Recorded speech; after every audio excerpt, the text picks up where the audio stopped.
Well, hello, beautiful ones. This is Stacey Murphy, the head vixen of the Vixen Academy, and I want to welcome you to my podcast where I'm going to be talking about today how to get free of the past by allowing your anger to be your teacher. And I know this seems really radical. It seems like it may sound crazy to some of you, but this is a powerful tool that I'm going to be teaching you today. And so make sure you have a piece of paper and pen because you're going to want to take some juicy notes on this one, because I'm going to give you a formula of how you can get freedom from the anger to allow it to be your teacher. And so this is why it's important. And so if you are new to me and my community, you can find out more about me and my sassy work by going to thevixenacademy.com. And if you're listening to this podcast on YouTube, you can click on the link below in the description box. And what I do, and I have the great honor and distinction, is really working with professional women, teaching them to feel strong, seductive, and feminine, as well as charismatic in the presence of high caliber men.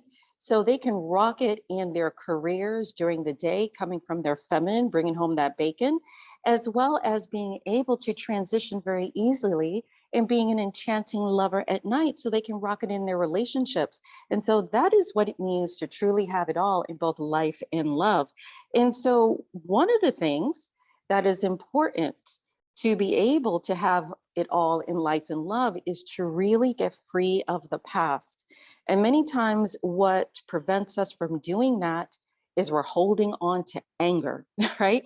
We're holding on to anger. So, as I'm going through my rejuvenation time right now, I'm just kind of taking a little bit of break from certain things in my business so I can just kind of reinvigorate myself, recharge myself, get my energy back up. And so I'm just kind of flowing with whatever inspiration is coming my way. And so as I'm also preparing for big love, to come into my life, I wanted to look at, within myself, I was seeing there were certain things that I was still angry about. And specifically at two people, two men in particular. And the first man was actually my biological father. And then the second man that I'm realizing I had anger still towards is my first ex, my daughter's dad. And my name for him is Mr. Know-It-All. So that's how I'm going to refer to him in this recording. So what I said was, man, I still am harboring some anger, right, at Mr. Know-It-All. And by harboring this anger, it is preventing me, or it's one of those things that is preventing me from calling in big love, a soul level relationship. Because when you want to uh, attract a new relationship in your life, or if you want to improve the relationship that you're currently in, you can't harbor anger, because they anger and love, they're I guess you say both of them are passionate emotions, but they're two different sides. Love attracts things to you, anger repels things away from you. So, a lot of times my clients and students will act like, well, will ask, Stacey, what is it that you do to be able to get through certain things? And so right now I'm sharing with you one of those things is, because I don't want anything holding me back from my next level relationship that I'm calling into my life. I'm also not in a rush, for it as well. I want it to flow and be in the flow of my good. And in order to be in the flow of my good, in order for you to be in the flow of your good, you really have to look at what you're angry about, who you're angry at, why it's still there, and then how to get free of it so you can move forward. Because I don't want anything blocking my flow of what I know I'm calling into my life. And so when I thought mostly about Mr. Know-It-All, what I was still angry about was the fact that for about 18 years, right, I had to deal with his bullying, him and his mom and his wife after me. And the bullying that I'm talking about, and this all happened after we were divorced. None of this happened during the relationship, which is crazy, right? We had more drama after the divorce than the entire time we were married. But what happened was the bullying they were doing was trying to push me out of my daughter's life. His second wife was trying to replace me as my daughter's mom, and I was not having anything of it. And so, but I endured, 18 years of that treatment so that I would always be in my daughter's life. So, after I got my second vaccination shot, my daughter was in town to kind of help me out because of a pre-existing condition. So she was helping me out to see how it would be, and we had an amazing time. And this is all part of my rejuvenation I've been doing over the past couple of weeks. And one of the things, before she left to go back up north, I said to her, maybe one day when you have your own children, you will know how hard I fought for you. And I feel that would be the appropriate time to really share with her the 18 years of bullying and fighting that I had to deal with Mr. Know-it-all, so that I would always be in her life. And so she's like in her mid 20s right now, and I'm realizing I still have that anger, towards him. And so here I said to myself, being angry, and this is the other thing I want you to really pay attention to. Being angry at Mr. Know-it-all, or you being angry at whomever you're angry at, right? It could be your ex, it can be a parent, it could be whomever that is.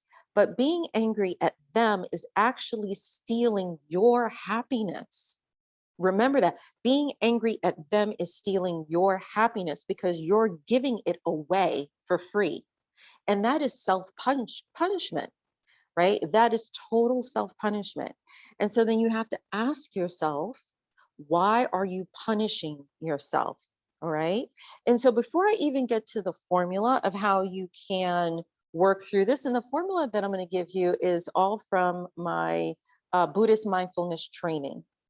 And it's part of the Emotional Elegance series that I've been doing. And in a previous podcast, I'd shared with you the formula of how to get free of anxiety. So today I'm going to share with you the formula of how to get free from anger. All right. And because it's really, really powerful. And this is how you can allow anger to be your teacher. And so when I said to myself, oh my gosh, I don't want to give that man my happiness because he doesn't deserve it. I'm the one that deserves my own happiness. So why am I giving it to him? And as long as that anger was still resonating and living within me, that's exactly what I was doing. And so when that kind of aha hit me, it was almost like I put on my Superwoman underoos and I was like, okay, girl, let's this is about, and this is how also certain aspects of healing, even anger, can be really sneaky. Like you don't even realize that it's there until you really look at it and you're like, wow, right? And so I was like, no, no, no, no, that's not going to happen. I'm not giving that man my happiness. I'm not giving him my power. And I am taking every little granular back where it belongs to myself. And so I was like, girl, put on your big girl panties, right? And I got into the mindset of, when I was doing my kickboxing, this is before COVID, right? That was my drug of choice, was kickboxing. And I was like, girl, game on. Let's do this. Let's kick some butt and everything else like that. So here's how you start to process the anger. All right. So you're going to want to take out your paper and pen. So here's the formula of how to transcend all of this. So here's the exact formula for anger. It is A equals E as in Edward, T as in Tom, plus S as in Stacey, right? So the anger formula is A equals ET plus S. And then this is what that exact formula means. A stands for anger equals ET stands for egocentric thinking. And I'll spell that out, is EGOCENTRIC, egocentric thinking, plus S, and S stands for should or shouldn't, right? So I'll read that out. Anger equals egocentric thinking plus should or shouldn't, okay? In other words, with egocentric thinking, it is about I, meaning everything revolves around you, or thinking that everything revolves around you. And the should and shouldn't ties into regret, just like must or mustn't. It ties into regret, all right? So egocentric thinking, meaning everything revolves around you, and that is what makes you take things personally, okay? Now, if you ever read the 4 agreements, one of the 4 agreements is not taking things personally. Well, when you have egocentric thinking, that is why it makes you take things personally. So I want you to kind of go through the mental process to really get your freedom and start detaching from the anger. So on your paper and a vertical going down your sheet, I want you to write A, B, C, D, but then it's going to be D1, D2, D3, and then the letter E, right? That'll go vertical down your page. And this is what that stands for. A stands for the activating event, which is, in other words, the trigger. So in my case, the bullying was the trigger, okay? The activating event would be the bullying in my case, was the trigger. Now, what happens is I'm going to drop down to C. C stands for emotional consequence, right? The emotional consequence, what is your reaction to that trigger? So my reaction to the bullying was anger. That was my reaction. Now, many times people think that the activating event, in other words, the trigger, is the cause for their anger. So many times, this is why we get stuck in that anger loop, because who did the activating event? It was somebody else that did the activating event.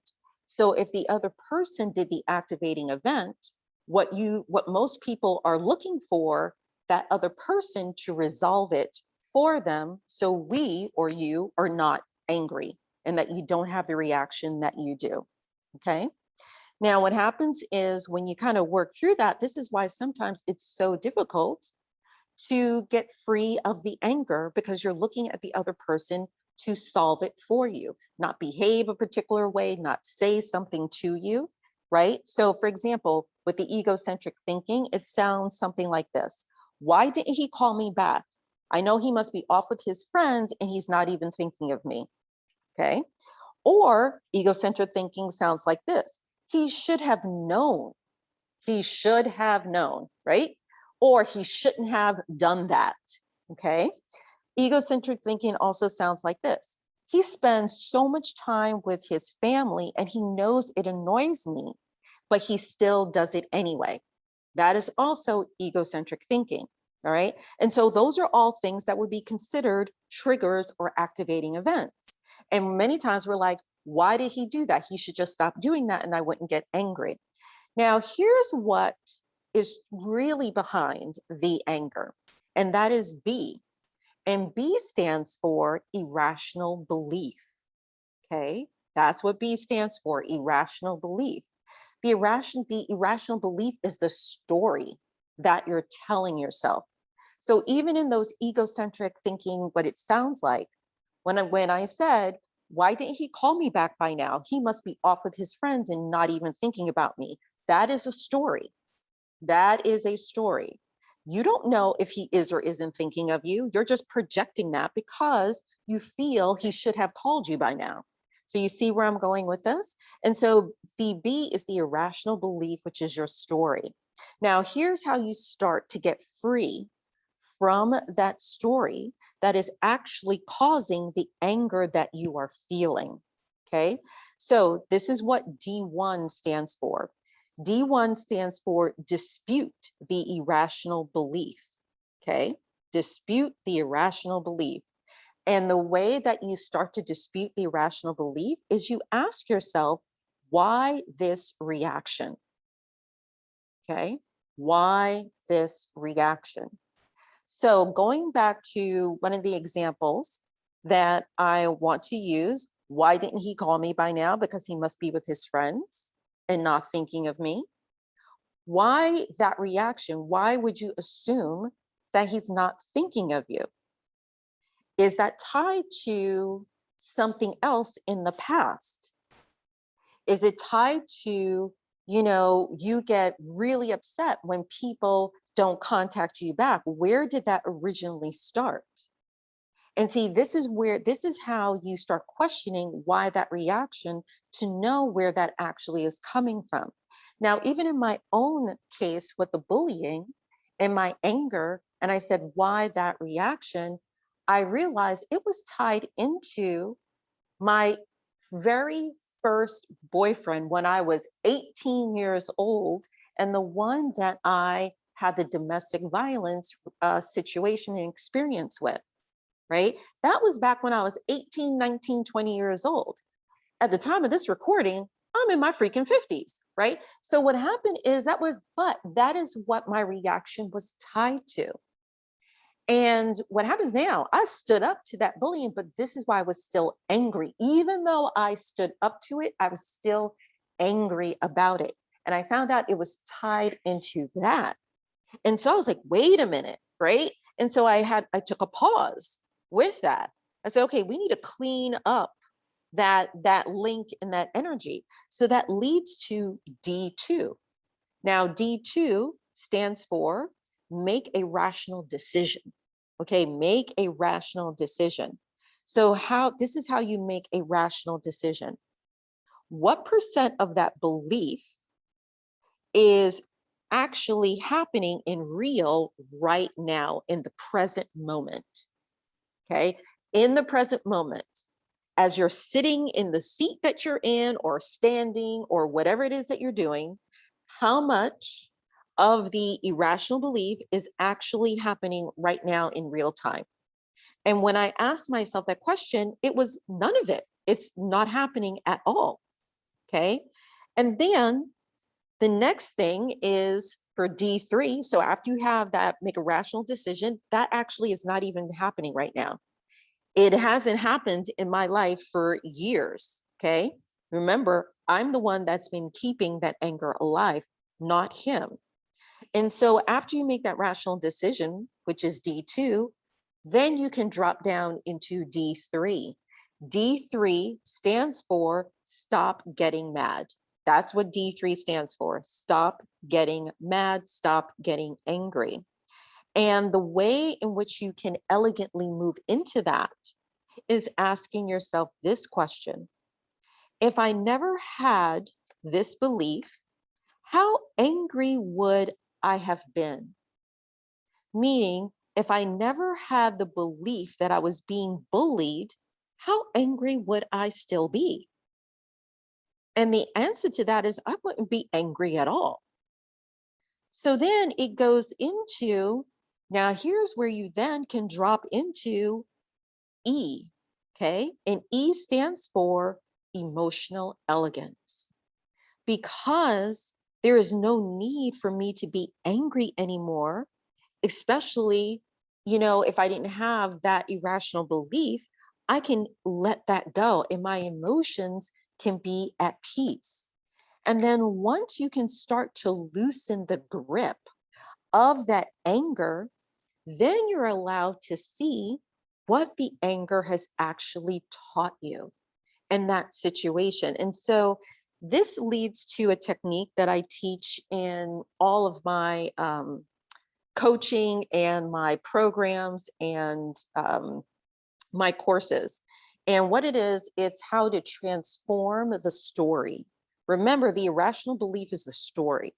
So many of you that are already taking my classes, you know what I'm talking about, transforming, right? Your self-worth story, transforming your self-image story. And the question is, what it is a more empowering way to look at this situation? So when I ask myself, in terms of dealing with Mr. Know-it-all and the bullying, I said, okay, what's a more empowering way to look at this situation? That is when you can step into what the anger has taught you. And so this is what I actually wrote down 6 things. I'm going to share with you, the 6 things that I realized this experience and this healing was teaching me. The first thing that Mr. Know-it-all was teaching me was resiliency, because I had to deal with this for 18 years and I went toe to toe with that man. I would not back down. So it taught me resiliency. Now, I want to ask you this. In our life that we live, especially in today's times, do you think resiliency is a positive thing to have? Of course it is, right? Because that's what makes us continue to move forward positively in life versus feeling like a victim. Okay.